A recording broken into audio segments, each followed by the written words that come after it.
Let's see this question. So the question is, which of the following match is incorrect regarding boron, aluminium, carbon and sulfur elements? हमें यहाँ पे 4 elements दिए हुए हैं और हमको देखना है कि कौन सा जो statement है उनके regarding वो incorrect है. So first statement is the highest first ionization enthalpy is of carbon. ठीक है, तो सबसे पहले हम इन एलिमेंट्स को देख लेते हैं. ये एलिमेंट्स कहाँ कहाँ लाई करते हैं. तो सबसे पहले बोरॉन है, ठीक है, देन एल्यूमिनियम. तो they both of them lie in the 13th group of the periodic table. ठीक है, यानी कि ये जो है, ये हमारा बोरॉन जो है वो मेरा सेकेंड पीरियड में लाई करता है, सेकेंड पीरियड का एलिमेंट है, और एल्यूमिनियम थर्ड पीरियड का एलिमेंट है. ठीक है, अब कार्बन और सल्फर की बात आती है. तो कार्बन ग्रुप नंबर 14 का एलिमेंट है और ये सेकेंड पीरियड का एलिमेंट है, तो ये यहाँ लाई करेगा. और अगर मैं सल्फर की बात करती हूँ वही, तो वो ग्रुप नंबर 16 का एलिमेंट होता है. ठीक है, तो सबसे पहले आता है ऑक्सीजन, देन सल्फर, और पीरियड नंबर थर्ड का एलिमेंट. ठीक है, तो ये सभी एलिमेंट्स के हमें ग्रुप नंबर और पीरियड नंबर पता चल गए. अब हमको क्या देखना है, the highest first ionisation enthalpy is of carbon. ठीक है, तो अगर मैं आयनाइजेशन एंथैल्पी की बात करती हूँ, तो ionization enthalpy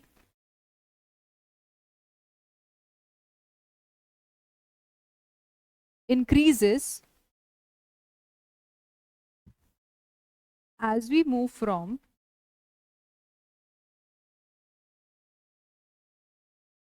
left to right in a period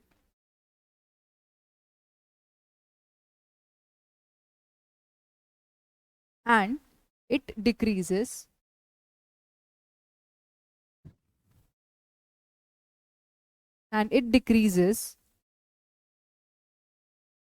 as we move from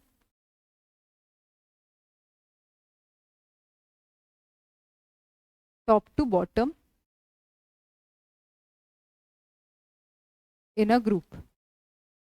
यानी कि जो आयनाइजेशन एनर्जी का ट्रेंड होता है, जब हम लेफ्ट टू राइट पीरियड में चलते हैं तो आयनाइजेशन एनर्जी इंक्रीज होती है क्योंकि हमारा इफेक्टिव न्यूक्लियर चार्ज बढ़ता है, and it decreases as we move from top to bottom in a group. Top to bottom हमारा एटॉमिक रेडियाई इंक्रीज होने की वजह से जो मेरी आयनाइजेशन एनर्जी है वो क्या करती है, डिक्रीज करती है. क्लियर.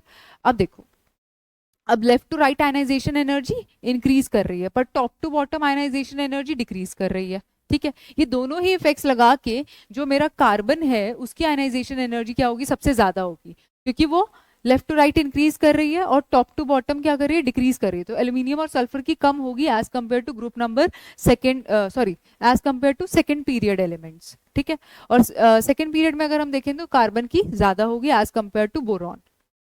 ठीक है, तो मेरा जो फर्स्ट स्टेटमेंट है, highest ionization enthalpy is of carbon, ये मेरा स्टेटमेंट जो है वो करेक्ट है. नेक्स्ट देखते हैं, the largest atomic size is of aluminium. तो जो एटॉमिक साइज होता है, atomic size increases from top to bottom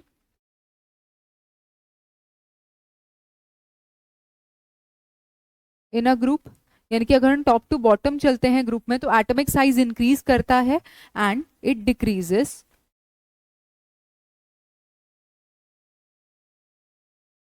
as we move from left to right in a period. Left to right अगर हम period में चलते हैं तो जो एटॉमिक साइज है वो क्या करता है, डिक्रीज करता है. ठीक है, तो टॉप टू बॉटम इंक्रीज कर रहा है एंड लेफ्ट टू राइट क्या कर रहा है, डिक्रीज कर रहा है. ठीक है, तो इसका मतलब जो मेरा एल्यूमिनियम है, देखो टॉप टू बॉटम इंक्रीज, तो मतलब इन दोनों का ज्यादा होना चाहिए, और लेफ्ट टू राइट डिक्रीज कर रहा है तो सल्फर का कम होना चाहिए एज कंपेयर टू एल्यूमिनियम. तो एल्यूमिनियम का साइज क्या होगा, इन चारों एलिमेंट्स में से सबसे ज्यादा होने वाला है. तो जो मेरा बी स्टेटमेंट है वो भी क्या है, करेक्ट है. नेक्स्ट देखते हैं, the most negative electron gain enthalpy is of carbon. ठीक है, तो सबसे ज्यादा इलेक्ट्रॉन गेन एंथैल्पी की बात कर रहा है. तो जो इलेक्ट्रॉन गेन एंथैल्पी होती है,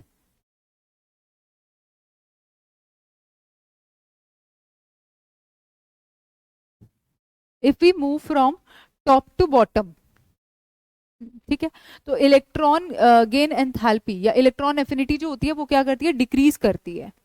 क्लियर. और लेफ्ट टू राइट जो इलेक्ट्रॉन गेन एंथैल्पी है वो इंक्रीज करती है. ठीक है।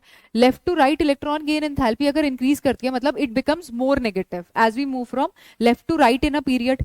ठीक है, तो लेफ्ट टू राइट मतलब ग्रुप नंबर 16 के जो एलिमेंट्स हैं उनकी जो इलेक्ट्रॉन एफिनिटी होगी वो मोर नेगेटिव होगी।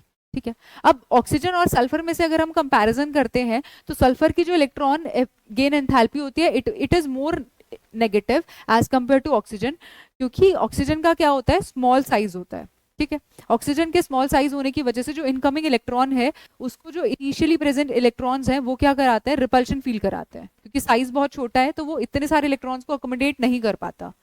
इसलिए उसकी जो इलेक्ट्रॉन गेन एंथैल्पी है यानी कि इलेक्ट्रॉन को लेने की टेंडेंसी वो कम होती है एज कंपेयर टू सल्फर। ठीक है, और electron gain enthalpy increases as we move from left to right in a period. तो सल्फर की क्या होनी चाहिए, सबसे ज्यादा होनी चाहिए इन चारों एलिमेंट्स में से। ठीक है, और यहाँ पे लिखा है कि कार्बन की सबसे ज्यादा होती है, तो electron gain enthalpy of sulphur is maximum age electron gain enthalpy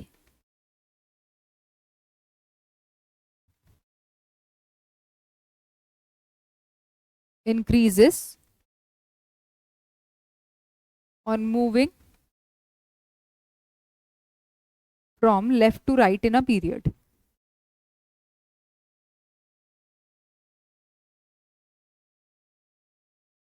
ठीक है, लास्ट में अगर हम देखें the most metallic character is of aluminium. Metallic character की अगर मैं बात करती हूँ तो metallic character top to bottom increase करता है and left to right metallic character decreases. ठीक है, मेटालिक कैरेक्टर मतलब मेटल्स वो एलिमेंट्स होते हैं जिनके पास जिनकी टेंडेंसी होती है टू लूज इलेक्ट्रॉन्स। ठीक है, अब लेफ्ट टू राइट जब मैं चल रही हूँ तो मेरा इफेक्टिव न्यूक्लियर चार्ज बढ़ रहा है, इफेक्टिव न्यूक्लियर चार्ज बढ़ रहा है इसका मतलब इलेक्ट्रॉन्स को लूज करने की टेंडेंसी कम हो रही है। ठीक है, और टॉप टू बॉटम मेरा साइज बढ़ रहा है तो इसका मतलब मेरा जो न्यूक्लियस है और मुझे मेरा जो आउटर मोस्ट इलेक्ट्रॉन है उन दोनों के बीच का डिस्टेंस बढ़ रहा है। तो अब जो फोर्स है वो कम हो रहा है, तो फोर्स कम हो रहा है तो मतलब इलेक्ट्रॉन को लूज करने की टेंडेंसी बढ़ रही है। So top to bottom, top to bottom metallic character increases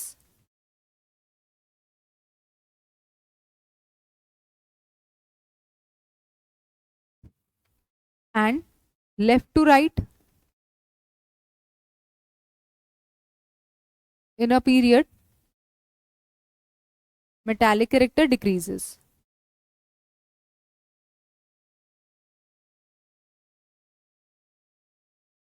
तो टॉप टू बॉटम इंक्रीज कर रहा है, लेफ्ट टू राइट डिक्रीज कर रहा है, तो सबसे ज्यादा किसका होना चाहिए, एल्यूमिनियम का होना चाहिए। So the statement is also the correct statement. तो हमारी इनकरेक्ट स्टेटमेंट कौन सी होगी, स्टेटमेंट सी।